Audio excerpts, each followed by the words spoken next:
Ano masasabi mo sa lugar na ito? Ayos lang naman. Ano nga palang sabi ng kuya mo sa pagtira natin dito?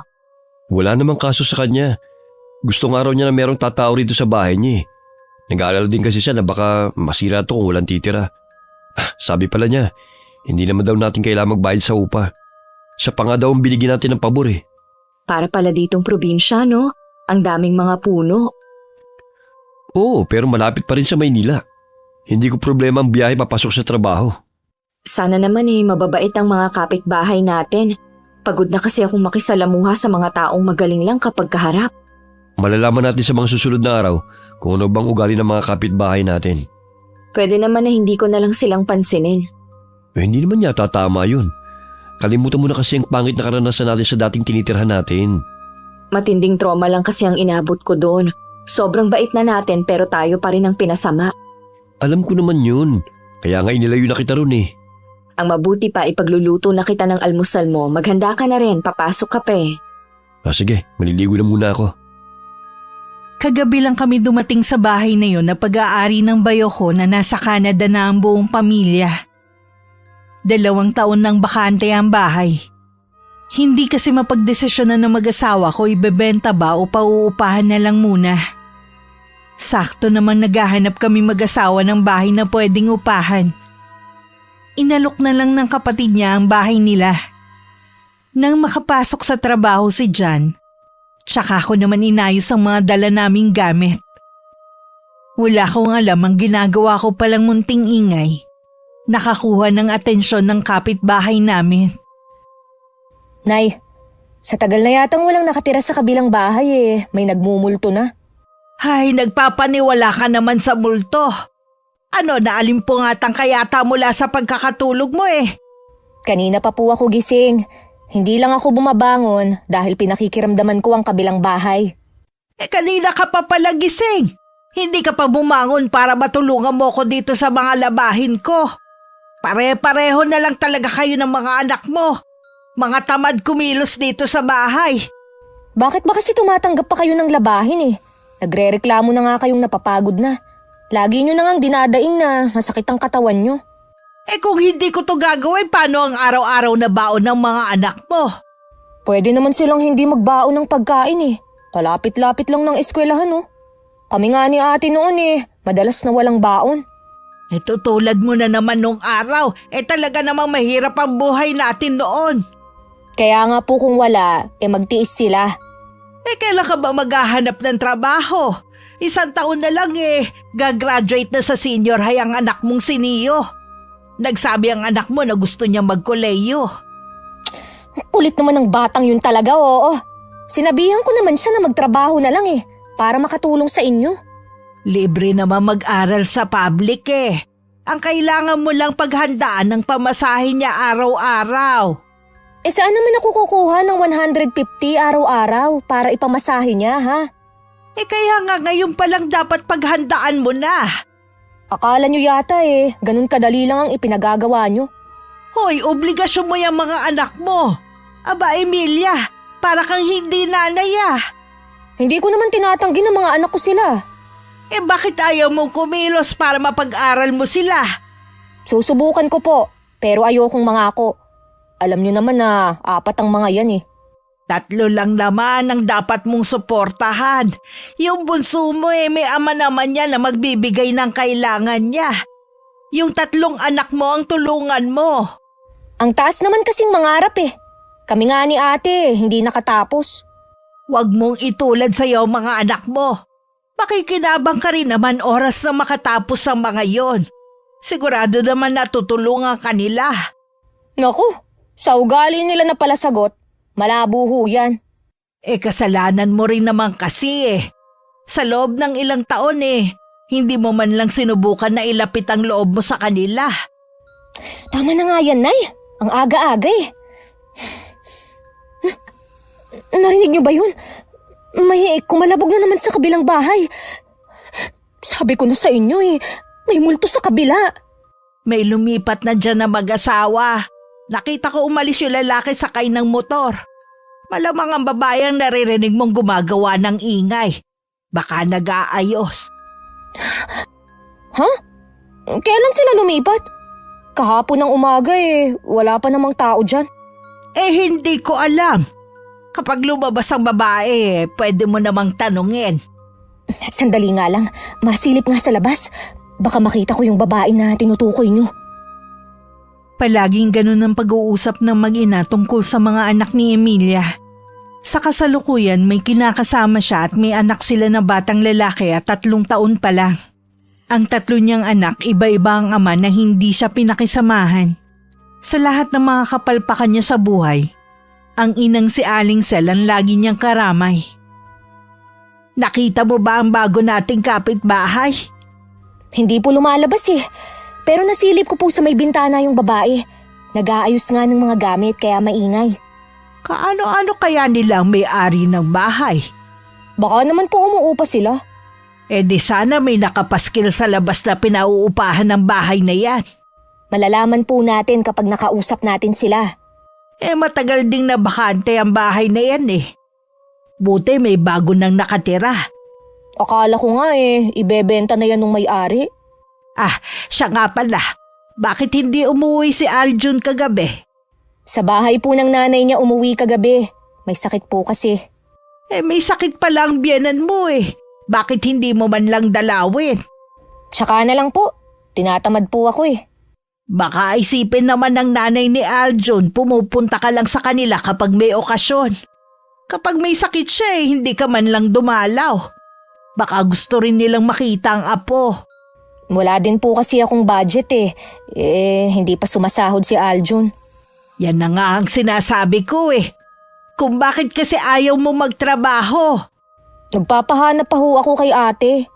Ang dami mo naman kasing naging trabaho nun pero ang bilis mong manawa. Hindi mo man lang iniisip na may mga anak ka na dapat suportahan. Sana nagtiyaga ka na lang. Ano po bang magagawa ko kung hindi ko na gusto sa mga dating trabaho ko? Hanggang ngayon wala pa rin direksyon ang buhay mo. Hindi ko alam kung ano ba ang gusto mong gawin Kung lagi nyo na lang ho akong sesermonan, mabuti pang umuwi na lang kami ni Aljun sa kanila. Tapos iiwan mo sa akin ang 3 mong anak habang nagpapakasaya ka? Nakakapagod na kasi kayo Ako ba hindi napapagod? Imbis na nagpapahinga na sana ako at ini-enjoy na lang ang pension ko. Sige pa rin ako sa paghahanap buhay. Dahil naaawa ako sa mga anak mo. Kapag po nakahanap ako ng bagong trabaho, huwag po kayong mag-alala. Ako na ang bahala sa mga anak ko. Sana nga dahil matanda na rin ako. Hindi habang panahon narito ako sa kanila. May 1 linggo na kami nakatira ng asawa ko sa lugar bago ako lumabas at nakisalamuha sa ibang tao. Ang unang nakilala ko ang mag-inang Aling Sel at Emilia. Unang kita ko pa lang sa kanila, magaan na ang loob ko.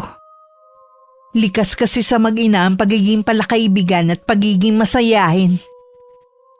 Kapag may kailangan kayong mag-asawa, huwag kayong mag-aatubili na lumapit sa amin Wala namang ibang magtutulungan kundi tayo Salamat po, Aling Sel.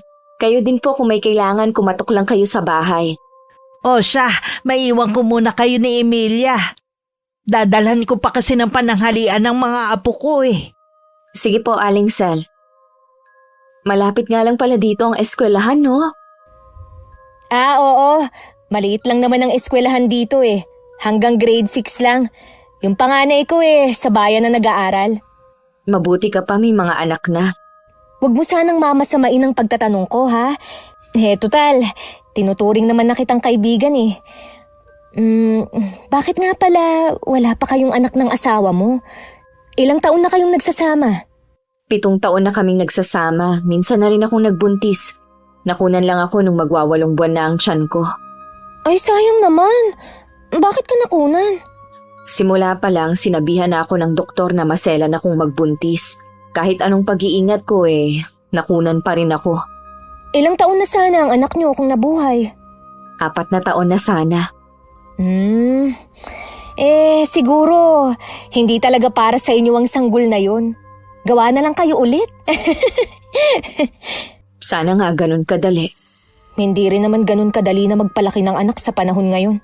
Ang titigas pa ng ulo. Maswerte ka pa rin dahil nariyan lang ang nanay mo. Yung iba nga, bukod sa marami ng anak, wala pa silang katuwang. Swerte talaga ako kay nanay. Siya talaga ang nagiging sandalan ko. Ikaw ba? Nasaan ang mga magulang mo? Matagal na silang sumakabilang buhay. Mga kapatid na lang ang meron ako. Lahat kami pamilyado na. 5 nga pala kami at ako ang pangatlo sa amin. Kami naman, 2 lang magkapatid. Madalas pang mag-away. Mabuti nga nakabukod na siya. Normal naman na siguro sa mga magkakapatid ang nag-aaway. Ganyan din kasi kami. Pakialamera kasi yon. Laging nagmamagaling Palpak din naman magpalaki ng mga anak. 2 lang ang anak niya, pero grabe ang bibig sumagot sa kanilang mag-asawa. Isipin mo na lang siguro na nagmamalasakit lang siya sa inyo ng mga anak mo para hindi sumama ang loob mo. Akala yata niya ganun kadali na magpalaki ng mga anak ng mag-isa. Nakakainis minsan ang ugali niya. Ano nga palang ipinagkakaabalahan mo para kumita? Kung ano-ano. Minsan, nagluluto ako ng merienda kapag may order. Ay, kapag pala may okasyon sa inyo sa akin ka na lang umorder ha? Oo ba? Kapag uuwi ako sa amin o order ako sa'yo, mahilig sa pansit ang mga kapatid ko Ay, aasahan ko yan ha.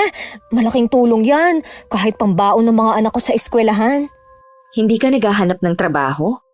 Hinihintay ko pa yung ate ko May trabaho daw siyang ibibigay sa akin. Pero naghahanap na rin ako ngayon. Mahirap na rin kasi kung aasahan ko ang sinasabi ng kapatid ko. Nabuti ka pa nga Hindi mo kailangang magtrabaho pa. Matagal din ako nagtrabaho. May 1 taon pa lang naman akong tumitigil. Wala ka bang balak na bumalik sa trabaho? Pinag-iisipan ko nga dahil naiinip ako sa bahay.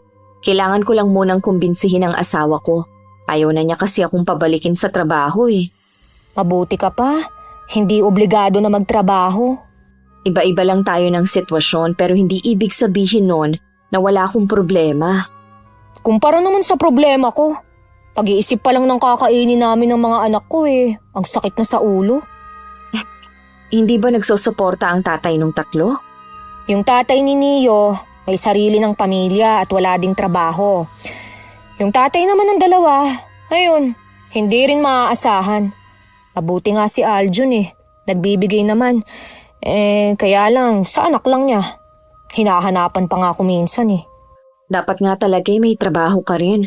Kawawa naman kasi ang mga bata kung hindi mo maibigay ang pangangailangan nila. Naku, kami nga ni ate mas mahirap ang pinagdaanan dahil wala ding kwenta ang tatay namin. Ay nako, lahat na ng bisyo, nasa kanya na. Kung naranasan mo ang hirap, huwag mo na sanang hayaan na maranasan din ng mga anak mo. Kaya nga nagsisipag ako para maibigay sa kanila ang buhay na hindi ko naranasan noon. Ganyan talaga ang isang ina. Lahat gagawin para sa mga anak. Dahil mabait naman sa akin si Emilia kapag nag-uusap kami at tingin ko totoo ang pakikiharap niya sa akin, ni minsan hindi sumagi sa isip ko na meron siyang sinasabing negatibo sa akin. Yung si Zenny, may pagkatamad din. Bakit mo naman nasabi yan? Mukha naman siyang masinop sa bahay Ilang beses na ako nakapasok sa kanila Ultimo alikabok mahihiya sa linis. Hindi naman po sa bahay Bata pa naman siya at may tinapos. Ayaw magtrabaho.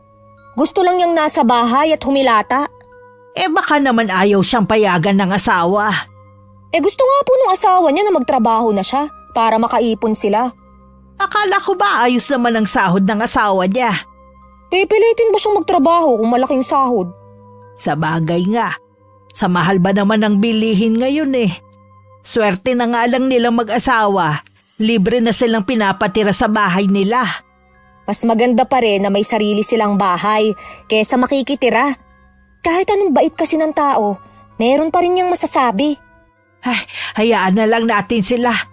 Buhay naman nila yun Nasabi ko lang naman po sa inyo dahil nagkikwento siya lagi sa akin ng mga ganap niya sa buhay.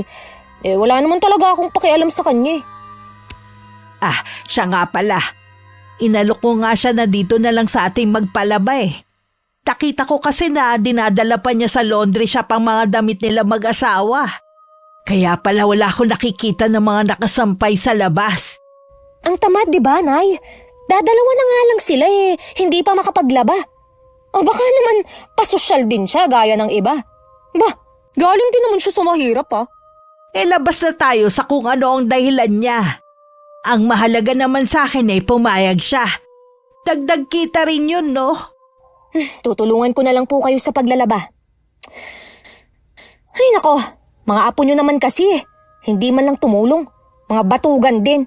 Wala man lang kadiska-diskarte. Kanino pa kaya nagmana ang mga anak mo? Aba, hindi sa akin Ikaw ang nanay nila, dapat ikaw ang unang poprotekta at magtatanggol sa kanila. Hindi yung kung ano-ano pang ibinabato mong salita sa mga anak mo. Totoo naman po kasi. Kahit totoo man yan, wag mo na lang sabihin sa harapan nila. Palakasin mo na lang ang loob nila para magkaroon sila ng bilib sa sarili. Hindi yung mga mahiyain kapag may ibang tao. Baka alam mo nga, hindi makabasag pinggan kapag may ibang tao. Kawawalang diyan naman sumagot sa akin. Minsan kasi ikaw na rin ang dahilan ko bakit nawawalan ng respeto sa iyo ang mga anak mo. Katulad ba nung dalawa pa lang sila? Nakiusap sa iyo ang anak mo at kahit ako na mag-focus ka na lang sa kanila. Pero anong ginawa mo? Naghanap ka pa ulit ng batong ipupukpok sa ulo mo. Sana naman itong pang-apat matino na. Nakikita nyo naman po na mabait at responsable si Aljun. Huling lalaki ko na po siya sa buhay ko. Kaya lang napansin ko na ang tanggap lang niya ay ang anak niyo. Dapat matutunan din niyang mahalin ang 3 mong anak. Lalo't umpisa pa lang alam niya ang tungkol sa kanila. Matitigas nga po ang ulo. Lalo na yung siniyo na akala mo kung sino. Paano mapapalapit sa kanila ang asawa ko? Alangan naman na hayaan mo na lang. Ang importante naman hindi sila sinasaktan ni Aljun. Kung kayo lang ng anak mo ang gagastusan niya, dapat lang magtrabaho ka rin. Si nanay ang kulit din no? Ano pa ba ang ginagawa ko? Tsaka naghahanap naman na ako ng trabaho Naiinip na ako, Emilia. Wag na po kayong mainip. Sa Lunes po pupuntahan ko yung sinasabi ng kaibigan ko. Mabuti naman kung ganon. Sana naman tumagal ka na sa magiging trabaho mo. Mag-a-apply pa nga lang po Kung may backer ka naman, siguradong matatanggap ka na. Meron nga po. Ay, siya nga pala, Nay. Kapag po nakapagtrabaho na ako kayo na po munang bahala kay Zion Ha? Akala ko ba sabihanan mo iiwan ang anak niyo ni Aljun? Malinaw naman siguro sa'yo ang sinabi ko na ayoko na mag-alaga ng bata. At hindi ko na rin kaya. Kasi po, Nay, gusto nung biyenan ko na bigyan ko siya ng pera kada sahod ko. Para naman kasing hindi niya apo ang anak ko. Wala naman yata siyang presyo na sinabi Tsaka, natural lang na bigyan mo siya bilang pakonsuelo man lang. Baka maubos lang ang sahod ko sa kanya at sa mga gastusin ng mga bata. Baka akong naghahanap buhay wala man lang maibili para sa sarili. Bakit ba kailangan mo pang isipin ang sarili mo? Dapat lang naunahin mo muna ang mga kailangan ng mga anak mo. Parang tinatamad na tuloy akong magtrabaho. Aba Emilia, kung ganyan ka rin lang mag-isip, mabuti pang bumalik na lang kayo ni Aljun sa kanila.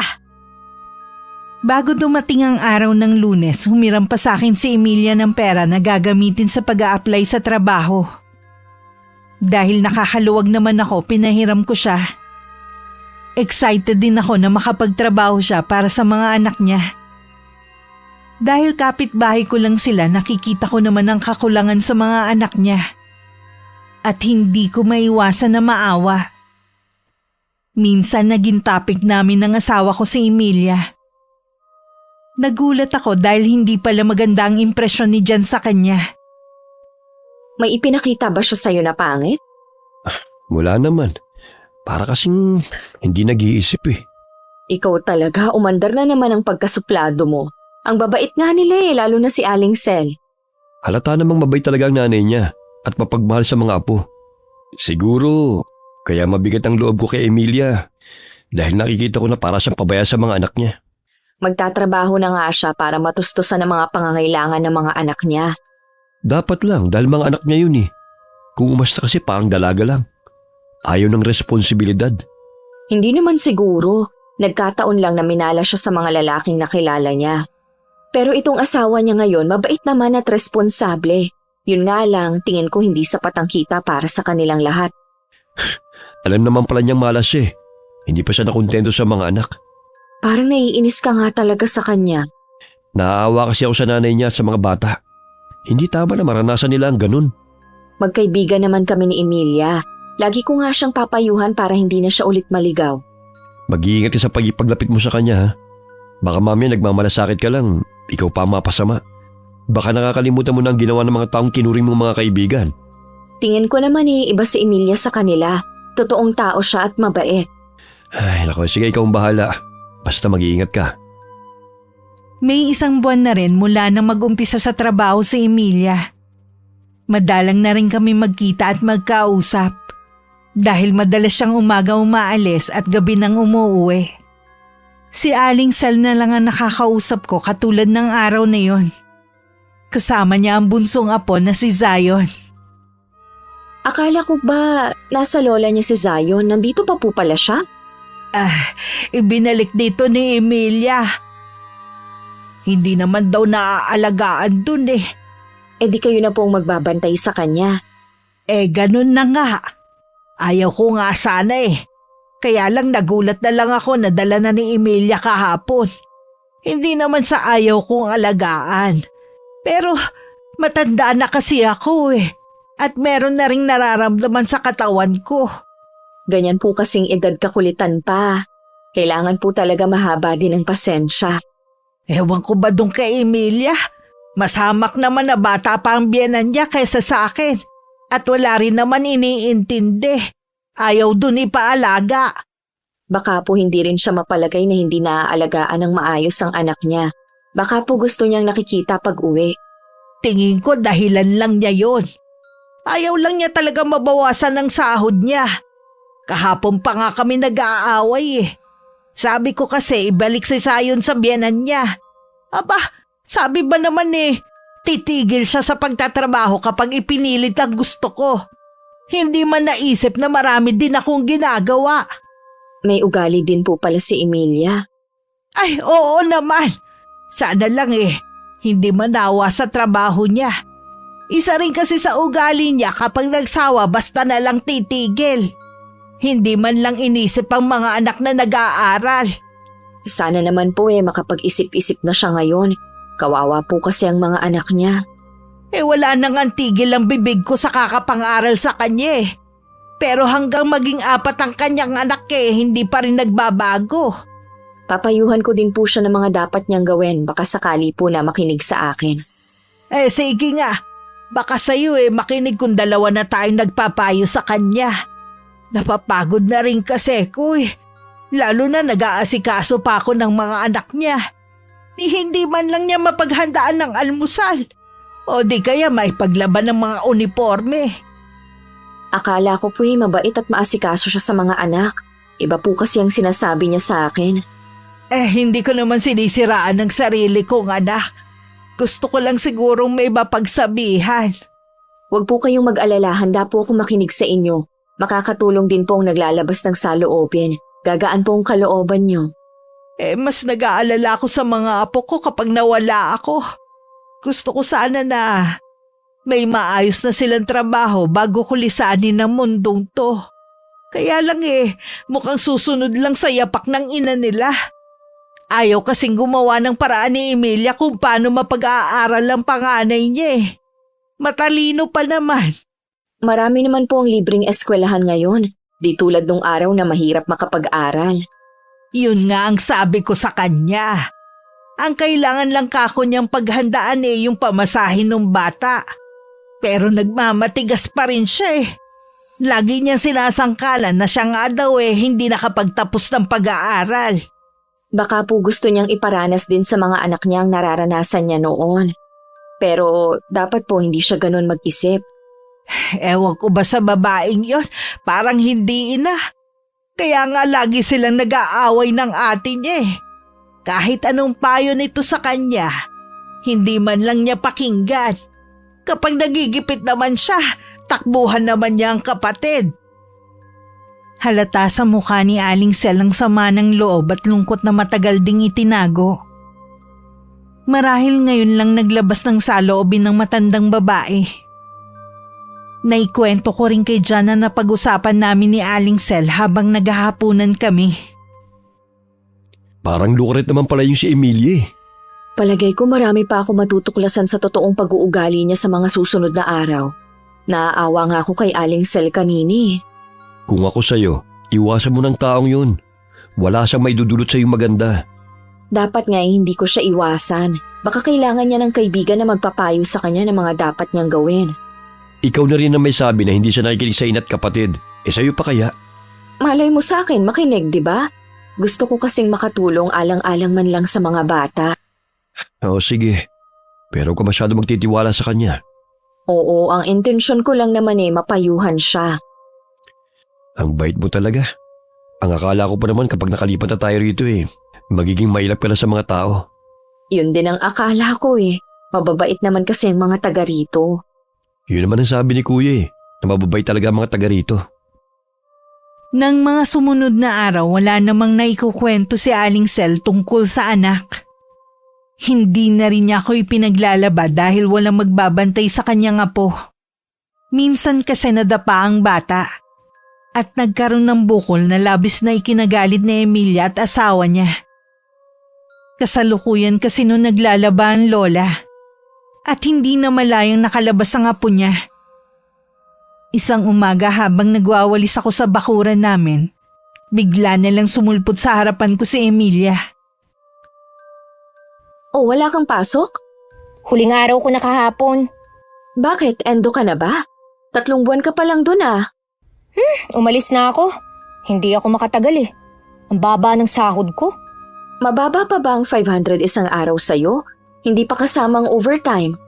Mababa yun Wala man lang akong naitatabi At least natutugunan ng pangangailangan ng mga anak mo.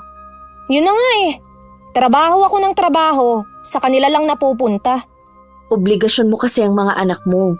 Kung hindi ka pa palahanda, bakit mo sila ipinagbuntis? Gusto ko lang naman makahanap ng kaligayahan Hindi ko naman alam na maalas ako sa mga tatay nila. Maliban na hangarin ko na magkaroon ng pamilya. May pamilya ka na ngayon, nandiyan na si Aljun. Ang kailangan mo na lang alagaan ng pamilyang binuo nyo. Malas na naman ako. Ibig mo bang sabihin may problema kayo? Patagal na akong naiinis sa kanya. Kasambahay yata ang kailangan niya at hindi asawa Ano bang pinag-aawayan nyo? Noon pa kasi, gusto niya, ipaghahanda ko siya ng almusal at damit niya. Hindi nga ako sanay bumangon ng maaga para asikasuhin siya. Normal lang yan sa mag-asawa. Ako nga kahit masama ang pakiramdam bumabangon para ipagluto ng almusal at babaunin si John. Papasok yun sa trabaho na nakahanda ng damit na isusuot. Malaki naman kasi ang sahod ng asawa mo, kaya hindi ka tatamarin asikasuhin. Ang pag-aasikaso sa asawa, wala yan sa laki ng sahod at kung magkano ang ibinibigay sa'yo. Noon pa man, alam ko na kung magkano ang sahod niya. Dapat bago ka makisama sa kanya, alam mo na isa yun sa magiging obligasyon mo sa kanya. Hindi lang kasi yun ang issue sa amin. May palagay din ako na meron siyang ibang kinalolokohang babae. Paano mo naman nasabi? Lagi kasi siyang gabi nang umuuwi at maliit lang ang naiuuwing pera. Ang lagi niyang dahilan, pinaaayos daw niya ang motor niya. Ay nako, lintik na motor na yon. Mas inuuna pa kesa sa gastusin sa bahay. Di ba yun ang service niya sa trabaho? Tama lang na ipaayos niya. Bumawi na lang kamo siya sa ibang araw. Nakakapagod na rin siyang intindihin Nabuti pa, umuwi na lang siya sa nanay niya. Kesa dumagdag pa siya sa problema ko. Nasa iyo kung susundin mo para maging maayos ang pagsasama niyo. Subukan mo na asikasuhin siya gaya ng gusto niya. Mga anak ko nga hindi ko inaasikaso Siya pa kaya? Bakit ka nag-asawa kung ganon? Anong dahilan mo? Ay, para may masabi nga na may pamilya ako. Kung hindi ka makikinig sa mga taong nagmamalasakit sa'yo, hindi magiging maayos ang buhay mo. Nakikinig naman ako. Kaya lang, ayoko lang nung pinakikialaman ng desisyon ko. Katulad ni inay, nuknukan ng pakialamera. Akala mo naman, perfect ang buhay niya. Kaya nga siguro pinangangaralan ka dahil ayaw ng nanay mo na matulad ka sa kanya. Siguro nga. Wag na nga natin yung pag-usapan. Sige, kung yan ang gusto mo. Ngayon na wala ka ng trabaho, anong plano mo? Pinaalok ako ng kaibigan ko na pumalit sa kanya sa pagtitinda ng merienda. May pwesto na siya sa kanila eh. 1 buwan na lang kasi manganganak na siya. Ipinagpalit mong trabaho mo sa pagtitinda? Mas okay to, no? Dahil hawak ko ang oras ko. Tsaka mas malaki ang kita dito. Para sa akin ha, mas okay yung trabahong pangmatagalan. Pangmatagalan naman to ah. Baka dito pa ako yumaman. Mabuti ka nga nakapasok ka sa electronic. Sabi kasi ng mga kakilala ko, ang hirap daw makapasok lalo't walang backer. Nasabi ko lang dahil nangihinayang ako. Mahirap nga doon. Tsaka hindi ako sanay sa puyatan. Di good luck sa pagtitinda mo. Kailan ka ba mag-uumpisa? Wala kasi akong ipon eh. Sabi ko nga sa'yo, nauubos lang sa mga anak ko. Kaya nga ako nandito para manghiram sana sa'yo eh. Huwag kang mag-alala, ibabalik ko rin sa'yo. Kasama yung hiniram ko sa'yo noon. Tanda mo pa? Oo naman, akala ko nga nakalimutan mo ni. Nako, hindi ako nakakalimot sa utang ko, no? Pauutangin mo ba ulit ako? Oo naman, maliit lang naman yata ang kailangan mo eh. Naku, salamat Zenny ha. Hulog ka talaga ng langit sa akin. Napapailing na lang si Jan tuwing nagkukwento ko tungkol kay Emilia. Kumbinsido talaga ang asawa ko na lokal-loka ang babae. Hindi ko na rin binanggit sa kanya na nanghiram na naman sa akin si Emilia. Ayoko na kasing madagdagan palalo ang masamang impresyon niya rito. 1 buwan nang hindi umuwi ang babae sa bahay ng kanyang ina. Kaya kinumusta ko siya kay Aling Sel nang makita ko. Galing doon ng 1 araw ang mga apo ko. Sabi ayos naman daw. Marami namang bumibili. Mabuti naman po at hindi sayang ang pag-alis niya sa trabaho. Nako, pinagtalunan nga namin yan eh. Napakababaw naman kasi ng dahilan niya para umalis. Hindi na nahiya sa taong tumulong sa kanya. Nang hinayang din nga po ako eh. Pero ano pa ang magagawa natin kung yun ang desisyon niya? Matigas talaga ang ulo niya. Wala siyang pinakikinggan na kahit sino. Buti sana kung laging tama ang desisyon niya. Baka nga po sa pagtitinda siya swertehin. Ilang beses na nagtinda si Emilia. Pagkain at kahit mga ukay. Kinasawaan din naman niya.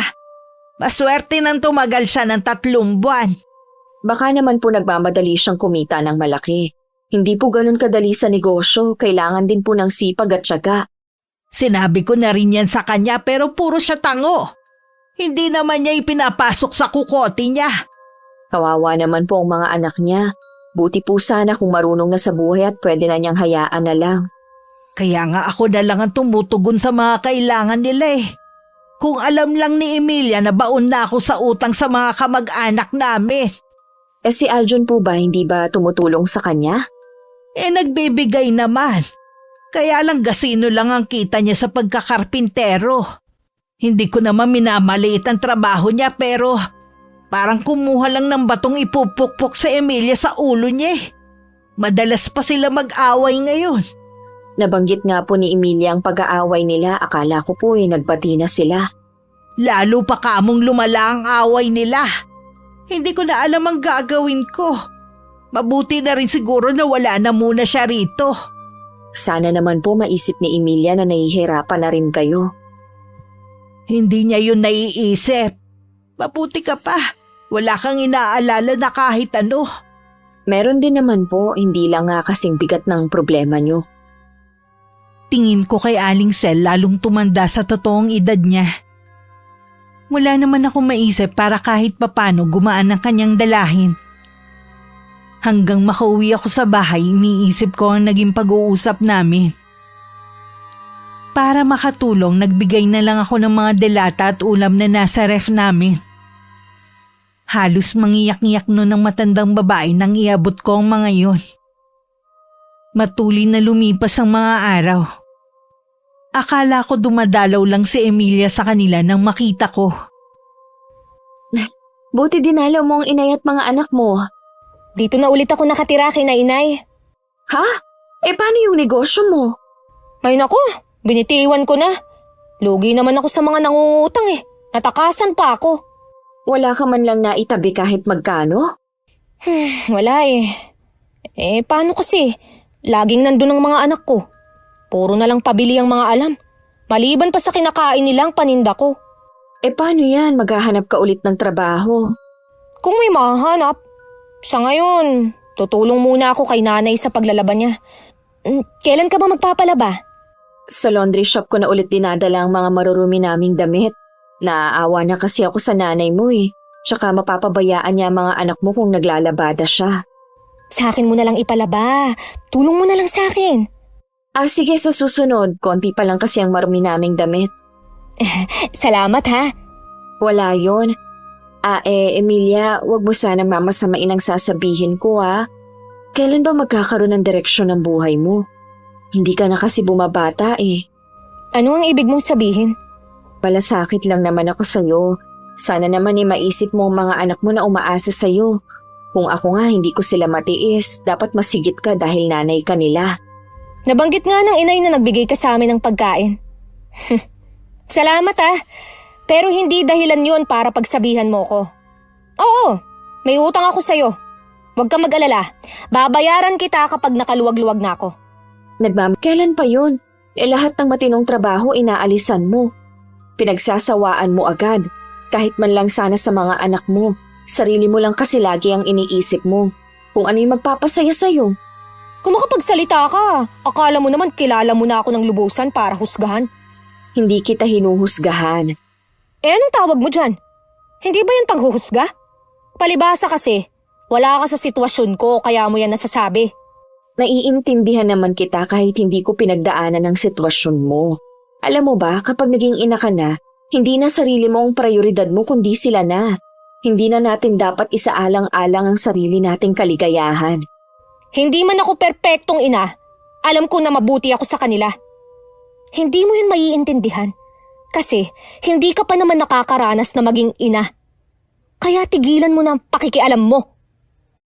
Hindi ako nakakibos sa sinabing yun ni Emilia. Matagal na siyang wala pero naroon pa rin ako sa kinatatayuan ko. Ayoko sana at nalulungkot din ako. Pero minabuti ko na iwasan na lang sila. Kahit naaawa ko sa mga anak niya, hindi ko naman papayagan na basta na lang niya akong pagsalitaan ng masasakit. Nakabihis ka yata. May lakad ka ba? Naghahanap po ako ng trabaho, Nay. Meron ka na bang ina-applyan? Nagbabakasakali lang po sa pupuntahan ko. Kailangan ba talagang pulang-pulay ang labi mo at naliligo sa pabango, ha? Oo naman, Nay. Lagi naman akong ganito kapag maghahanap ng trabaho, ah. Ikaw naman kasi may trabaho na umalis ka pa. Hindi ko alam kung anong trabahong hinahanap mo eh. Siyempre, yung malaki yung sahod. Malaki naman ang sahod mo sa dati mong pinapasukan ah. Wala nga pong natitira sa sahod ko. Puro na lang sa mga anak ko. Alangan naman na unahin mo lagi ang sarili mo. Kung hindi ka pala handa sa obligasyon mo sa mga anak mo, sana hindi ka nag-anak. Pwede ba, Nay? Tigilan niyo na nga ako. Tapos na yun eh. Alam ko na nagkakalabuan na kayo ni Aljun. Baka naman imbis na ayusin mo ang relasyon yung dalawa eh. Bumaling ka na naman sa ibang lalaki. Nay naman! Ano naman ang akala niyo sa akin? Ganun kalandi? Hindi, pero kung umasta ka at magsalita para ka ng loka-loka. Alam mo ba kung ano ang sinasabi ng mga kamag-anak natin sa'yo? Para ka daw lukaret. Grabe naman sila sa akin. Hindi niyo man lang ako ipinagtanggol. Paano pa kita ipagtatanggol? Kahit ako nauubusan na ng ikakatwiran sa mga ginagawa mo. Kapag nakaahon ako, makikita nila. Huwag mong sabihin, gawin mo na lang.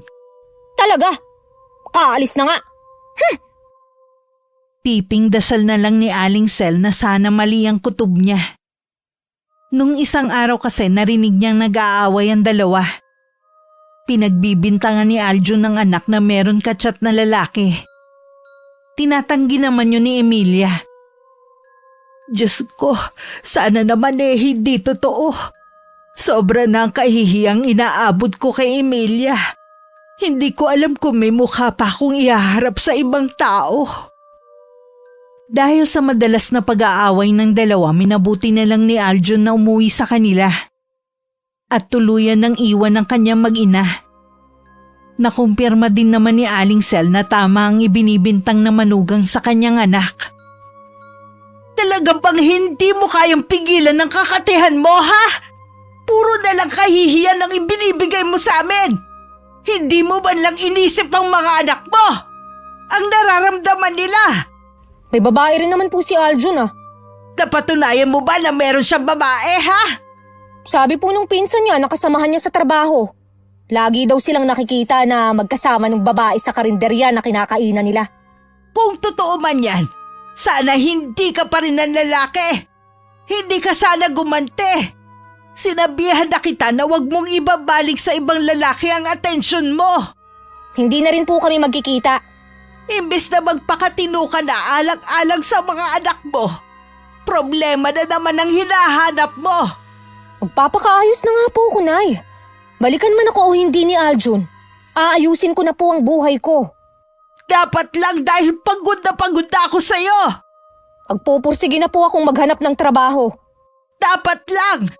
Kailangan sarili mo na rin sikap dahil kahit ate mo, ayaw ka ng tulungan na makahanap ng trabaho. Ayaw man lang ni ate na tulungan akong makabangon. Siya nga, tinutulungan ko rin dati. Nahihiya na kasi ang ate mo na lumapit sa mga kakilala niya para tulungan ka. Dahil ang bilis mo manawa sa trabaho. Kita mo nga yung pagtitinda mo ng merienda. Tumagal ka ba? Diba pinaliwanag ko na po sa inyo ang dahilan ko? Tsaka ang dami ko na pong kalaban na nagtitinda rin doon. Sana kasi 1,000 beses ka muna nag-isip bago ka umalis sa dati mong pinapasukan. Pangako po, Nay. Babawi ako sa inyo kapag nakahanap na ako ng trabaho. Bumawi ka sa mga anak mo. Iparanas mo naman sa kanila ang maginhawang buhay. Hindi yung ipaparanas mo sa kanila yung hirap na dinanas mo. Opo, Nay. At sana rin wala kang bagong problema. Matagal na rin nang huli kong makausap si Aling Sel. Sadya kasing iniwasan ko na sila mag-ina. Sa ibang kapitbahay ko na lang nalaman na tuluyan ng iniwan ng asawa si Emilia. Walang nakakalam kung ano ang dahilan ni Aljun. Hirap na hirap daw ngayon si Aling Sel. Lalo't nag-aaral pa ang mga apo at ang anak wala pa ring trabaho sa kasalukuyan. Ano ba, Emilia? Hihilata ka na lang ba maghapon dyan? 1 linggo ka na walang ginagawa kundi matulog ah.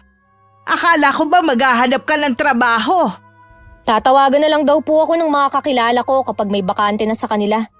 Di sana man lang tinutulungan mo ko sa pag-aalaga sa anak niyo ni Aljun. Hindi yung puro ka na lang tulog. Iyak nang iyak naman po kasi kapag nandito lang sa kwarto eh. Bakit kasi kailangan mong ikulong dito? Ang gawin mo, tumayo ka dyan at bantayan mo sa labas habang naglalaro. Ang dami ko pang dapat gawin eh. Dalhin niyo na lang po dito sa loob si Zion. Hindi po talaga ako makakalabas. Bakit nga kasi ayaw mong bumangon dyan, ha? Masama po kasi ang pakiramdam ko, Nay. Para po akong lalagnatin. May gamot pa dyan. Sandali lang kukunin ko. Huwag na po, Nay. Mawawala rin ho ito. Magsabi ka nga ng totoo. Meron ka bang tinatago sa akin, ha? Wala po, Nay. Mabigat lang po talaga ang pakiramdam ko. Magpahinga ka na lang muna rito. Sana naman umayos na ang lagay mo. Malapit na rin bumigay ang katawan ko sa pagod eh. May namumuunang hinala kay Aling Sel ng mga sandaling yun sa totoong kalagayan ng anak. Pilit lang niya yun inaalis sa isip. Hindi niya kasi nasisiguro kung kakayanin pa niya ang panibagong problema. Ngunit sadya yatang nabuhay sila sa mundo para saluhin lahat ng problema. Nahuli niya ang anak na panay duwal sa lababo nila. Tagaktak ang pawis nito nang mapatingin sa kanya na mabilis ding iniiwas ang mga mata. Ang mabuti mong gawin puntahan si Aljun at makipag-ayos. Nay, nakipaghiwalay na po sa akin si Aljun. Hindi na po siya makikipagbalikan sa akin. Kapag nalaman niyang nagdadalang tao ka, siguradong babalik siya. Kasi siguro ko na hindi niya ako babalikan. Paano yung dinadala mo? Paano ka makakapagtrabaho? Kailangan mong tawagan si Aljun. Kung ayaw mo at nahihiya ka, akong tatawag sa kanya. Hindi niyo po kasi ako naiintindihan. Ipaliwanag mo kasi, wag mo akong daanin sa pag-iyak mo. Nay, hindi po si Aljun ang ama ng tinatala ko. Ano? Sinong tatay ng sanggol na yan? Hindi na po mahalaga kung sino siya. Hindi na rin naman siya magpapakita. Malandi kang babae ka! Wala ka na talagang kahihiyan! Hindi mo man lang inisip ang mga anak mo! May kinakasama ka na nga, ano pa bang hinahanap mo? Patawarin niyo po ako, Nay. Hindi ko naman po sinasadya eh. Lagi ka na lang hindi sinasadya. Paulit-ulit mo na lang din ginagawa. Sana hindi ka na lang umuwi rito. Sumama ka na lang sa lalaki mo. O di kaya maglaho ka na lang na parang bula.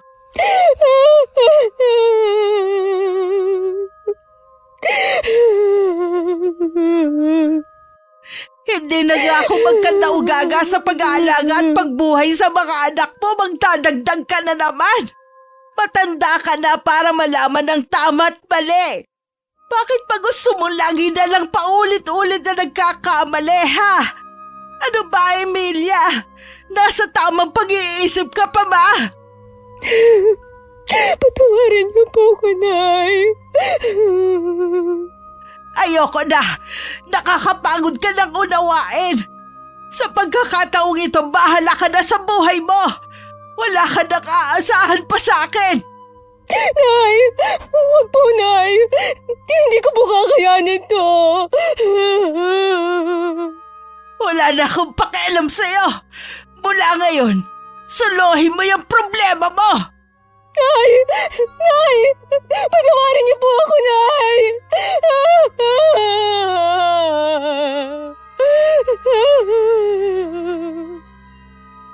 Sa matinding sama ng loob ni Aling Sel, hindi na niya iniimik ang anak. Kinausap rin niya ang anak na panganay at sinabi ang sitwasyon ni Emilia. Kahit ang ate niya labis na nadismaya at nagalit dahil sa ginawa ng kapatid. Nakikiusap ang ina na kung pwede dun muna ang anak para mailayo sa mga tao. Pero isang umaga hindi na nagisna na matandang babae ang anak. Aling Sel! Aling Sel! O Senny, ikaw pala. May kailangan ka ba? Dinalhan ko po kayo ng mga gulay, tanim po yan ng kapatid ko. Galing po kasi kami ni John sa kanila kahapon. Marami naman po kaming naiuwi kaya dinalhan ko na kayo. Salamat ha. Lagi na lang ikaw ang nagbibigay sa amin. Ako naman po ang nakakaluwag kaya ako na lang po ang magbibigay. Nandyan po ba si Emilia? Wala siya. Ilang araw na siyang hindi umuwi rito eh. May trabaho na po ba siya? Wala iha. Hindi ko nga alam kung nasan siya ngayon eh. Labis na nga ako nag-aalala. Tinawagan niyo na po ba ang mga kakilala ni Emilia? Ano pong sabi ni Aljun? Wala nang pakialam sa kanya si Aljun. Normal lang po sa mag-asawang mag-away. Pasasaan po magbabati rin sila. Malabo nang magkabati sila. Ang gusto ko na lang makita si Emilia. Nag-away po ba kayo? Oo. Nakapagsalita ako ng hindi maganda sa kanya dala ng matinding galit ko. Ipagdasal na lang po natin na sana nasa mabuti pong kalagayan si Emilia at sana maisipan na niyang umuwi. Sana maalala niya ang mga anak niya. Kahit hindi siya naging mabuting ina, mahal pa rin siya ng mga anak niya. Hinahanap pa rin nila siya. Ipablatter po kaya natin ang pagkawala niya sa barangay. Baka sakali pong makatulong sa mabilis na paghahanap sa kanya. Humingi na ako sa mga kamag-anak namin ng tulong para lumapit sa barangay. Malaking kaabalahan lang daw yun. Katwiran nila natutong umalis ang anak ko. Matuto daw siyang bumalik mag-isa. Ang problema nga po, baka may masamang nangyari sa kanya kaya hindi pa umuuwi. Hindi ko na alam ang gagawin ko, Senny. Bakit po ba pakiramdam ko hindi nagmamalasakit ang mga kamag-anak ninyo kay Emilia? Sa dami kasi ng ginawa ni Emilia, hindi ko rin sila masisi. Huwag na po kayo masyadong mag-isip, baka makasama pa sa inyong kalusugan. Pakiramdam ko pinaparusahan ako ng Diyos sa dami ng problemang dumarating sa pamilya ko. Huwag niyo pong sabihin yan, pagsubok lang po ito sa inyo. Lumapit lang po kayo sa kanya. Masusumpungan niyo din ang solusyon sa mga problema niyo. Mabuti ka pa. Napaka-positibong mag-isip. Kapag kailangan niyo ng tulong, nandito lang po ako. Alam kong may mabigat na dahilan kung bakit umalis si Emilia sa bahay nila. Sa mga anak at sa nanay niya ako naaawa. Parang gusto ko na rin mainis sa babae dahil sa pagiging makasarili nito. Ngayon ko lang napagtanto na may dahilan naman pala ang ibang taga ron para iwasan siya. Kahit hindi ko sila kaano-ano, apektado pa rin ako sa problema nila. Kanina pa kumukulo ang tubig ah. Nandiyan ka lang naman. Hindi mo ba naririnig? Pasensya na hindi ko na malayan. Sige ako na magsasalin. Baka mabanlian ka pa. Kanina ko pa napapansin na tulala ka dyan. Ano bang problema? Kasi ilang araw nang hindi umuuwi si Emilia sa kanila. Sobrang nag-aalala na kasi si Aling Sel. Hindi rin niya kasi alam kung saan tumitigil. Sa tanda ba naman niyang yun, nagawa pa niya maglayas? Kung hindi ba naman lukret talaga siya. Nag-away kasi sila ng nanay niya. May mga nasabi daw si Aling Sel na masasakit na salita kay Emilia. Baka yun ang dahilan kung bakit siya umalis. Kahit sino siguro magulang, mapupuno rin sa ginagawa niya. Imbis na magpakatino at alagaan na lang ang pamilya niya, ayun, astang dalaga. Sana naman umuwi na siya. Nakakaawa na kasi ang nanay at mga anak niya. Dahil sa problema nila, pati ikaw naapektuhan na rin. Mga kapitbahay natin sila, normal lang siguro kung magmamalasakit tayo sa kanila. Kahit naman kasi nakakaawa ang kapitbahay natin, mismo si Emilia ang walang pakialam sa pamilya niya. Sana mahimasmasa na si Emilia kung nasan man siya ngayon. Naisip ko bigla, bumalik ka na lang kaya sa trabaho para mabaling na sa ibang atensyon mo. Pwede rin naman, pero bakit bigla atang nagbago ang isip mo? Nakikita ko kasi na masyado ka nang apektado sa mga taong wala namang kinalaman sa atin. Baka pati pagsasama natin maapektuhan din. Kaya ngayon pa lang, ilalayo na kita sa kanila. Naisip ko na baka tama si John. Kailangan ko ng ibang pagkakaabalahan. Sapat na siguro ang naitulong ko kay Aling Sel at sa mga apo niya. Nang sumunod na araw dahil abala na ako, hindi ko na malayan na nakabalik na pala si Emilia. Isang kaibigan na naghatid sa kanya. Huwag mo na ulit gagawin ang ginawa mo, Emilia, ha? Alam mo bang ilang gabi na akong walang tulog? Akala ko po kasi gusto nyo na lang akong mawala eh. Kaya ko lang naman yun nasabi dahil sa matinding galit ko. Kahit naman sinong magulang ganito magiging reaksyon eh. Hindi ko na po kasi alam ang gagawin ko. Hindi naman habang buhay eh.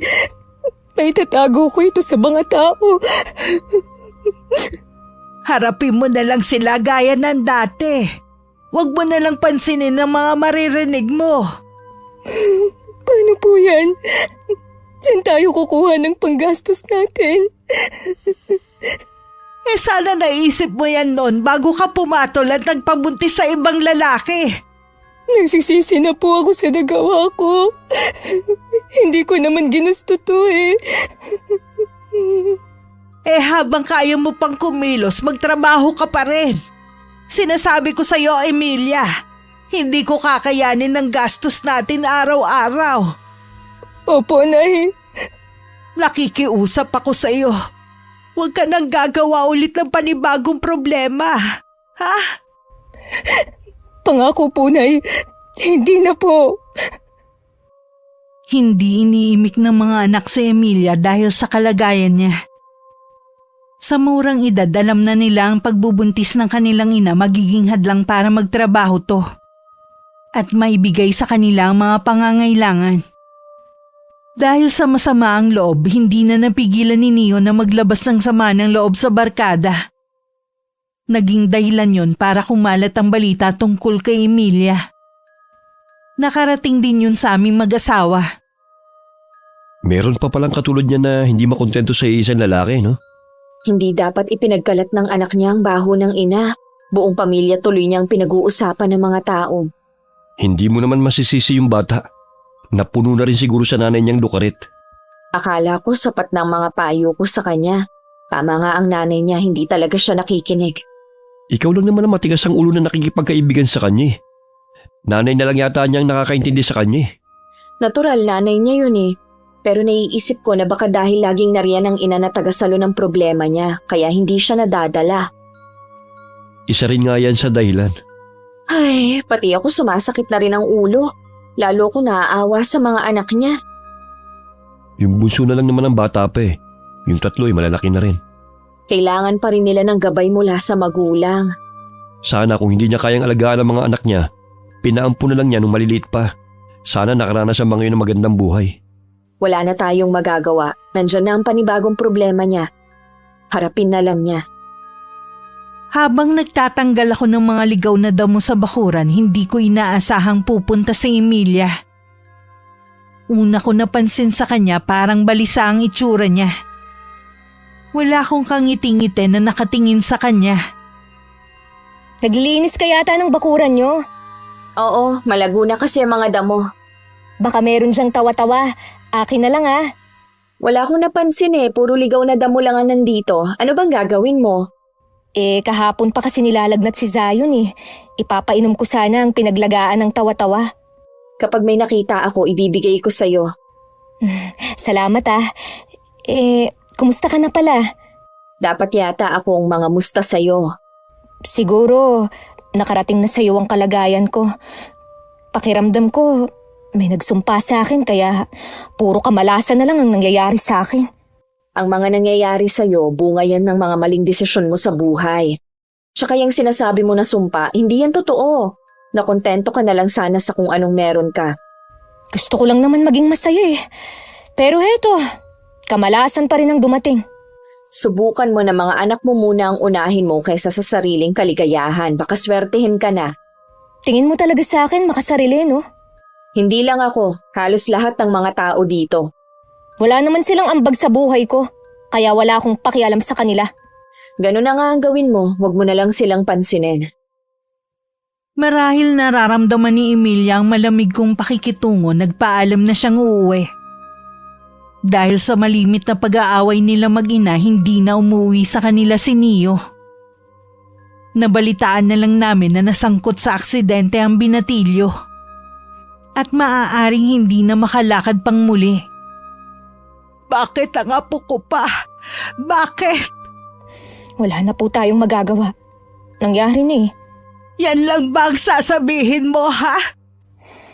Ano po ang gusto niyong sabihin ko? Masakit din po sa akin ang nangyari. Nagpapakatatag lang po ako. Masama ang loob niya sa'yo. Kaya ayaw niyang umuwi rito para makita ka. Nakaganti na rin naman siya dahil ipinagkalat niya ang tungkol sa sitwasyon ko. Tama lang yan sa'yo. Gusto mo ikaw lang ang laging iintindihin. Maniwala man kayo o hindi, nasasaktan din po ako sa nangyari kay Neo. Tingin ko pa sa'yo natutuwa ka pa. Siguro iniisip mo na nakaganti ka na sa anak mo dahil sa ginawa niya. Hindi ko po iniisip na makaganti sa mga anak ko, kahit mga bastos silang sumagot sa akin. Siya nga pala, nagkausap kami ni Aljun. Gusto niyang kunin si Zion. Ano? Hindi po maaari yan. Pumayag ka na, dahil hindi mo naman kayang alagaan ang anak niyo. Anong gusto mo? Ako pa rin ang mag-aalaga, ha? Hindi ka na talaga naawa sa akin. Hindi ko po kayang mawala sa akin si Zion. Dito lang po siya, Nay. Sige, pero ikaw ang mag-alaga sa kanya. Huwag mo nang iasa sa akin. Bakit pa pakiramdam ko? Iba ang trato niyo kay Zion kaysa sa tatlo niyong apo. Ganyan pa ba ang sasabihin mo, ha? May gana ka pa talagang maghinanakit. Nakikita ko po kasi ang hindi niyo pantay na pagtrato. Mahal ko lahat ng apo ko. Kaya nga lang hindi ko na kayang mag-alaga kay Zion. Talagang bang ganyang kakitin ng utak mo? Pasensya na, Nay. Ang dami ko na kasing iniisip eh. Tingin mo sa akin walang iniisip? Kung alam mo lang, para na akong nauupos na kandila sa dami ng problema natin. Sana naman magbago ka na. Madalas kong makita si Aljun na pumupunta sa bahay ni na Aling Sel. Marahil para dalawin ng anak. Mula nang maaksidente ang apo, isang beses pa lang ako nakakadalaw. Pinagbawalan na kasi ako ni John. Okay na raw ang isang beses na pagpapakita ko sa kanila. Sinisilip mo na naman ba ang kapitbahay natin? Oo, madalas kong makita na dumadalaw si Aljun sa kanila. Malamang dinadalaw ang anak. Dapat kinukuha na lang niya ang anak niya kaysa madamay sa hirap ng pamilya. Yun nga sana, kaso wala naman tayong pakialam sa desisyon nila. Baka naman kapag wala ako, suwiin mo ako ha? Hindi kahit nasa trabaho ka, hindi ako napunta sa kanila.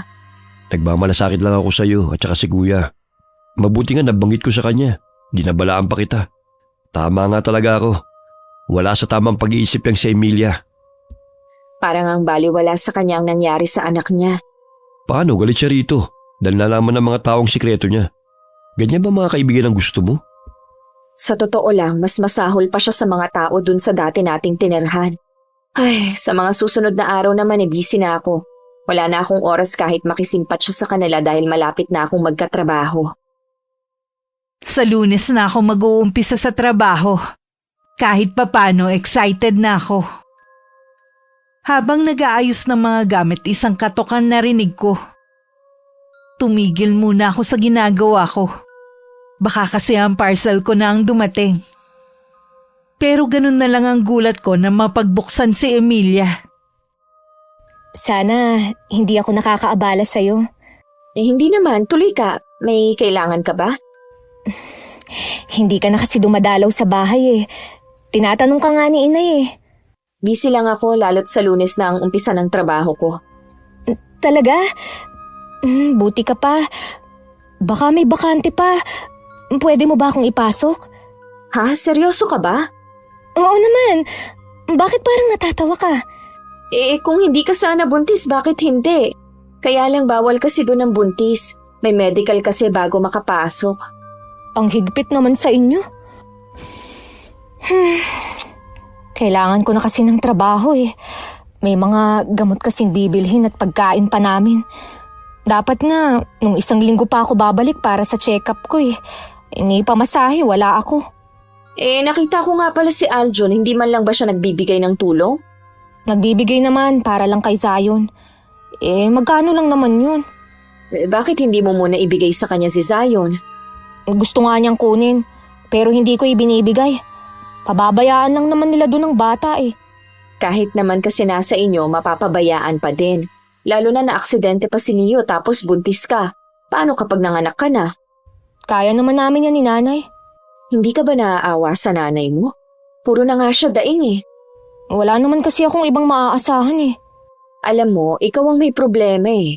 May asawa ka at maraming anak, pumapatol ka pa sa iba. Sana maisip mo na magkakasakit ka at pwede ka ring makarma. Nangyari na to. Hindi na natin maibabalik ang nakaraan. Huwag mo na akong sisihin pa. Para kang mga kamag-anak namin eh. Kahit ano yatang payo sa'yo, hindi mo pakikinggan. Kung gano'n naman pala, bakit ka pa nakikipag-usap sa akin? Ang yabang mo naman. Porke magkakatrabaho ka na. Napagod na kasi akong magpayo sa'yo eh. Kailangan kasi tulungan mo rin ang sarili mo para makabangon. Kaya lang sa nakikita ko sa'yo, wala sa isip mong magbago. Nangako ako kay Inay na magbabago na ako. Sana nga totoo na yan dahil siya ang kawawa. Kung matinong lalaki lang sana ang natatagpuan ko, hindi ganito ang buhay ko. Matino naman si Aljun ah. Sana nagtulungan na lang kayo kung paano maiaangat ang pamumuhay nyo. Hindi yun matino. May ibang babae din yun. Siya nga ang dahilan kung bakit nagawa kong manlalaki. Lagi ba naman niya akong inaaway? Di sana hiniwalayan mo na lang at mga anak mo na lang ang inintindi mo. Oo nga eh. Siya nga pala. Baka pwedeng pautangin mo muna ako. Bibigyan na lang kita, wag mo nang bayaran. Tulong ko na to sa'yo. May mga tao talagang kahit anong tulong ang gawin kapag may hindi nagustuhan na marinig mula sa'yo. Nababaliwala ang lahat ng pabor na ibinigay mo. Katulad na lamang ni Emilia. Iba na naman ang sinabi sa kanyang ina. Saan ka galing? Sa kapitbahay po natin. Kina Zenny. Akala ko ba naiinis ka sa kanya? Alam niyo naman po ko, marunong makisama sa tao. Sabi nga, walang masamang tinapay sa akin. Huwag ka na kasing pumunta sa kanila. Naglalakad lang kasi ako sa labas nang tawagin niya ako. Ano naman ang napag-usapan ninyo? Ngayon, ipinagyayabang niya po na may trabaho na siya. Samantalang ako, habang buhay na lang dito sa bahay. Bakit ba kailangan pa niyang sabihin sa'yo? Alam naman niya ang sitwasyon mo eh. Iba po talaga ang ugali ng babaeng yun. Tingin niya sa sarili niya ang taas-taas. Nakikitira lang naman din sila. Sasabihan ko ang babaeng yun kapag nakita ko. Hayaan niyo na lang po, Nay. Basta tayo, maganda ang pakikitungo sa kanya. Bahala na siya kung ayaw niyang tumanaw ng utang na loob. Siya nga pala. Nagkausap kami ni Aljun. Kung hindi mo raw ibibigay ang anak niyo, mapipilitan daw siyang lumapit sa kapitan nila. Kung ayaw mo raw mabulgar ang baho mo, makipagkasundo ka na lang daw sa kanya. Bakit ba ang kulit niya? Sinabi na ngang hindi ko ibibigay sa kanya si Zion eh. Sa tingin ko ang nanay niya may gustong kunin ng bata. Paano kapag nasa kanila na ang apo nila? Sa kanya syempre mapupunta ang sahod ni Aljun. Akala yata niya hindi ko alam ang naglalaro sa utak niya. Malay mo naman mahal nila ang bata kaya gusto nilang kunin. Wag po kayong papayag, Nay. Dito lang si Zion. Kapag lumapit yun sa kapitan, siguradong ipapatawag ka para mapag-usapan ng tungkol sa bata. Matatalo po sila. Alam naman nila na hanggang 7 taon ng bata dapat nasa nanay. Ang kaso nga nangaliwa ka. Kitang-kita na ang pruweba. Yang paglaki ng tiyan mo. Marami din ang nakakaalam sa mga taga rito. Paano mo yung malulusutan? Kainis kasi si Neo Siya ang may kasalanan nito. Huwag mo nang sisihin ang anak mo. Alam mo nagawa lang niya yun dahil sa sama ng loob Nahihirapan na ang anak mo. Huwag mo nang dagdagan ng bigat sa dibdib niya. Mas lalo po kasing lumaki ang problema natin dahil sa ginawa niya. Hindi sana aabot sa ganito kung sa umpisa pa lang nagpakatino ka na. Pinagtiisan mo na lang sana si Aljun kesa naman pumatol ka sa iba. Ayan na naman kayo, Nay. Isusumbat mo na naman sa akin. Ginagawa ko na nga lahat Kung hindi lang kita anak, matagal na kitang tinakwil Tingin ko ba sa'yo hindi na magbabago? 2 linggo na ako sa trabaho nang makita ko si Aling Sel. Nasa wheelchair nun si Neo at nasa harapan sila ng bahay. Marahil pinapaarawan ng binatilyo. Binati ko naman sila pero blankong tingin lang ang ibinigay sa akin na matandang babae. Kumusta na po si Neo? Hindi ko alam kung kailan siya makakalakad. Mahabang gamutan kasi ang kailangan at may therapy pa. Hindi naman namin alam kung saan kami kukuha ng panggastos. Lumapit na po ba kayo sa DSWD o sa mga politiko? Alam ko po kasi pwede ka lumapit sa kanila. Lumapit na sa kanila si Emilia. Kumusta na po pala si Emilia? Nakapagpa-check up na po ba siya? Bakit ba kailangan mo pang tanungin? Wala ka namang pakialam kung nagpapa-check up na siya. Huwag naman po kayong magalit, nagtatanong lang naman po ako. Nanghiram po kasi siya sa akin ng pera, binigyan ko na lang bilang tulong. Walang binabanggit sa akin si Emilia na binigyan mo siya. Huwag ka nga sinungaling. Ang sinabi lang niya nagyayabang ka dahil may trabaho ka na. Hindi ko po alam kung anong sinabi niya sa inyo pero hindi po ako sinungaling, lalo na ang magyabang. Sa tingin mo kaya maniniwala ako sa'yo, ha? Mabuti pa huwag ka na lang lalapit kay Emilia. Binibigyan mo lang siya ng alalahanin. Ang ganda ng pakisama namin sa'yo tapos pakikitaan mo siya ng masamang ugali. Sobra naman po yata kayong magsalita. Sana naman po naisip niyo mga pabor na ibinigay ko sa inyo. Bakit? Sinabi ko bang magbigay ka? Nagkusa ka naman Kaya huwag kang manunumbat. Hindi po yun panunumbat, ipinapaalala ko lang po. Subukan mo lang ulit na pagsalitaan ng masama si Emilia kung nang makakalaban mo. Senny, nandiyan ka lang pala. Kanina pa kita hinahanap eh. Pumasok ka muna sandali. Sige, papasok na ako. Naging mabuti po akong kapitbahay. Alam ng Diyos yan. Sana naman po tigilan na ni Emilia ang paninira sa akin. Hindi ko na hinintay na sumagot pa si Aling Sel. Mabilis na akong tumalikod at pumasok sa loob ng bahay. Nang nasa loob na ako, hindi ko na napigilan ng mapaiyak. Bakit ba ganun sila? Parang baliwala sa kanila mga ginawa kong kabutihan. Narinig kong lahat ng napag-usapan niyo. Sinabi ko naman sa iyo kung anong ugali ng pamilyang yan, di ba? Ayaw mo kasi makinig sa akin Ngayon alam ko na. Tuluyan ko na silang iiwasan. Puro tulong na nga ang binigay mo sa kanila. Sisiraan ka pa ng lukarit niyang anak. Wala talaga sa tamang pag-iisip. Palibasa may kasama ng inggit sa iyo. Alam ko na gusto niyang magtrabaho kaya lang nga dahil sa sitwasyon niya hindi niya magawa. Sa dami ng trabaho na pinasukan niya, hindi naman siya nagtatagal Hindi naman yata kasi trabaho hinahanap niya kundi lalaki. Tama na nga ang tulong sa kanila. Mula ngayon, hindi na ako maaawa sa kanila. Tama lang yung gagawin mo. Ikaw lang naman ang napapasama Kahit nakikita ko ang mga kapitbahay ko, hindi ko na lang sila pinapansin. Ni hindi ko na sila tinitingnan. Iniwasan ko na rin na makarinig ng balita tungkol sa kanila. Lingid sa akin, mas may matindi pang pagdadaanan si Emilia. Bakit ba namamanas ka yata? Mataba lang po ako, Nay. Ang lakas ko kasing kumain Kailan ba ulit ang check-up mo? Dapat nga po bukas. Hindi pa po ako nababayaran sa upas sa paglalaba ko. Meron ako dito pero pambili na lang ng gamot ni Neo Hihintayin ko na lang po ang bayad sa akin. Lalabas po muna ako. Saan ka naman pupunta? Dito lang po sa kapitbahay natin. Baka mamaya kung ano na naman ang sabihin sa'yo ng babaeng yun. Susubukan ko po na mangutang kay Zenny. Magtapat ka nga sa akin. Yung bang sinumbong mo sa akin tungkol sa kanya totoo? Ha?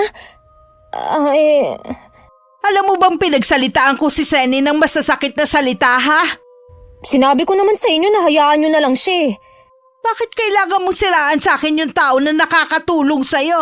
Sa atin! Huwag mong sabihin na naiinggit ka sa kanya. Sorry, Nay. Hindi ko naman sinasadya Wala ka na ba talagang gagawing matino ha? Pero isyo ka na sa ibang tao Tapos uutangan mo pa. Huwag ka na magpakita sa kanya. Mahiya ka naman. Hindi na nga ulit lumapit pa sa akin si Emilia. Madalas makita ko siyang nakatingin sa akin na tila meron gustong sabihin. Ngayon ko lang din naman napagtanto na mas tahimik ang buhay namin ni Jan. Nang hindi namin kailangan makisama sa mga kapitbahay. Hindi pa rin tinatantanan ni Aljun sa Emilia na gustong makuha ang anak sa kanya. Nagbanta na ang lalaki na may gagawin na hindi maganda oras na makipagmatigasan ng dating asawa. Nay! Nay! Bakit mo ba ako tinatawag? Naglalagas po kasi ang buhok ko. Baka dahil sa pagbubuntis mo, di kaya? Tingnan niyo po ang ulo ko. Ano yan? Mga kuto? Kailan ka pa nagkaroon ng mga kuto? Hindi ko po alam. Basta nagising na lang ako na ganito na ang nangyayari sa akin. Pati ang pamamanas mo, hindi pa rin umiimpis. Ano ba nangyayari sa iyo, ha? Meron pa po, Nay. Hindi ko maramdaman na gumagalaw ang baby ko sa loob ng tiyan ko. Ano ka mo? Ang mabuti pa dalhin na lang kita sa doktor. Saan naman po tayo kukuha ng pera? Ubus na po yung perang ibinigay ni ate. Tatawagan ko siya. Baka meron pa siyang extra o meron siyang kilalang mauutangan. Sigurado naman inermo na naman yun si ate. Hayaan mo na kahit paano tumutulong siya sa atin. Kinuha na ni Aling Sel ang cellphone at saka tinawagan ng panganay na anak. Bumalik na rin sa kwarto si Emilia dahil nakakaramdam ng pagkahilo. Hindi na niya narinig ang pag-uusap ng ina at kapatid. Ilang sandali pa pumasok ang nag-aalalang ina sa kwarto. Ano po ang sabi ni Ate Kat? Pupunta daw sila rito. Hintayin na lang daw natin. Kakausapin daw niya yung kakilalang albularyo. Bakit may albularyo? Ikinuwento ko kasi sa ate mo ang nangyayari sa iyo eh. Baka daw nakukulam ka. Isa raw sa sintomas ng kulam ay ang paglalagas ng buhok. Sino naman po kaya ang gagawa nito sa akin? Hindi kaya si Aljun. Siya lang naman kasi ang nagbanta sa iyo eh. Nay, natatakot po ako. Baka kung anong mangyari sa amin ng magiging anak ko. Alisin mo yan takot mo. Mas lalo yung makakasama sa sanggol. Hindi ko po maiwasan eh. Hintayin na lang natin ang kapatid mo. Malalaman natin kung si Aljun ba ang nagpapakulam sa'yo. Gabi na nang dumating ang kapatid at albularyong sinasabi nito. Nakumpirma nga na may kumukulam kay Emilia. Dahil nagdadalang tao, hindi mapainom ng manggagamot ng dalang lang isang babae. Dinasalan na lang niya para bumuti ang pakiramdam. Kinabukasan na nang magising si Emilia. Mabuti gising ka na. Ang haba na kasi ng tulog mo eh. Ayos na po. Si ate at yung albularyo. Umuwi rin sila kagabi. Ikaw na lang ang pupunta sa bahay ng albularyo pag sumama ulit ang pakiramdam mo. Ano po ang sabi ng albularyo? May kumukulam ba sa akin? Meron nga. Isang babaeng lumabas sa tawas niya. Hindi po kaya ang kapitbahay natin. Baka gumaganti si Zenny. Sabi ng albularyo eh, hindi taga rito ang gumagawa nito sa'yo. Huwag mo nang pagbintangan ng kapitbahay natin. Tingin ko din sa kanila eh, hindi sila naniniwala sa kulam. Baka pagtawanan pa nila tayo at tuluyan na silang maniwala na naloloka ka na gaya ng kumakalat sa lugar na ito. Grabe naman sila sa akin. Kesyo ganito ako eh. Sasabihan na nila akong naluloka. Huwag mo na lang silang pansinin. Nag-usap nga pala kami ng ate mo. Napag-usapan namin na ibenta na ang bahay na to para meron kang magamit sa panganganak mo at pagpapagamot kay Neo. Saan po tayo titira kung ibibenta niyo ang bahay natin? Pansamantala doon muna tayo sa ate mo. Ang hirap naman po ng ganun. Wala naman tayong pagpipilian eh. Baka lagi lang kaming magtalo ni ate kung doon tayo titira sa kanila. Makisama ka na lang sa ate mo. Mabuti nga hindi siya napapagod na tulungan ka eh. Tsaka, mabuti yun na malapit ka sa albularyo. Sabi kasi matindi daw ang galit ng gumagawa sa iyo nito. Hindi kaya yung asawa ng lalaking pinatulan mo ang nagpapakulam sa iyo? Alam ko po na hiwalay na sila. Kaya nga pumayag ako na sumama sa kanya eh. Naniwala ka naman. Parang hindi mo naman kilala ang mga lalaki. Lahat ng kasinungalingan sasabihin nila makapanloko lang. Sorry na ya. Hindi na po talaga ako uulit. Matinding aral na to sa'yo. Sana maisip mo na kahit wala kang asawa, pamilya pa rin tayong matatawag. Makontento ka na sana sa mga anak mo, ha? Ilang linggo pang pinahirapan ng sakit sa Emilia. Lagi na lang siyang nakahiga. Tumanggi rin siya na pumunta sa manggagamot dahil pakiramdam niya mamamatay siya kung aalis siya sa kanilang bahay. Patuloy pa rin nakikiusap ang albularyo sa taong nagpapahirap sa kanya na tigilan na siya. Hanggang nagpatawag na ng kumadrona si Aling Sel dahil manganganak na ang anak, kahit hindi pa man kabuanan. Paglabas ng sanggol, wala na itong buhay at durog ang ulo. Doon din natapos ang paghihiganti na nagpakulam sa kanya. Bakit sana ko siya gumanti? Dahil alam ng taong yon na labis ka masasaktan kung sa anak mo siya gaganti. Dahil sa mga kasalanan ko, iba ang nagbayad. Patawad, anak. Hindi ko sinasadya na madamay ka. Tahan na, anak. Baka naman mabinat ka sa kakaiyak mo. Pabayaan niyo po muna ako, Nay. Hayaan niyo lang ilabas ko ang lahat ng nasa tip-tip ko. O sige, ipagluluto lang kita ng pagkain, ha? Kailangan mo kasi magpalakas. Alalahanin mo, nariyan pa ang iba mong anak. Nalaman ko na nakunan nga daw si Emilia. Matinding pagpipigil sa sarili ang ginawa ko para puntahan siya. Nangako kasi ko na lalayo na sa kanila. Ipinagdasal ko na lang na sana malampasan niya ang mga pagsubok sa kanilang buhay. Matulin na lumipas ang 1 buwan. Nakita ko na lang na iba na ang nakatira sa bahay ni na Aling Sel. Sabi ng bagong nakatira, ibinenta na sa kanila ang bahay na yun. At walang nakakaalam kung saan lumipat ang pamilya. Wakas. Okay, shoutout po tayo. Shoutout kay Lola Lourdes Abong. Hello po sa inyo, Lola. Hi kay Marie Dison ng Quezon City. Shoutout sa San Juan family and Brosula family from Bicol at kay Mama Virgilia Brosula. Ingat po kayo lagi. Shoutout sa Pastoral family and Rio Florida family from Bikutan, Taguig City. Hi kay Annalyn Pasamic from Singapore. Hi kay Allen Jewel Antonio Pascua from Pangasinan. Hello kay na Rosie, Russell, Rosie, and Claire. Hello po sa inyo. Shoutout kay Merwin Roque at Umilda family ng Sariaya, Quezon na laging nakasubaybay. Maraming salamat po sa inyo. Hi kay Cherry May Lapasanda from Hong Kong.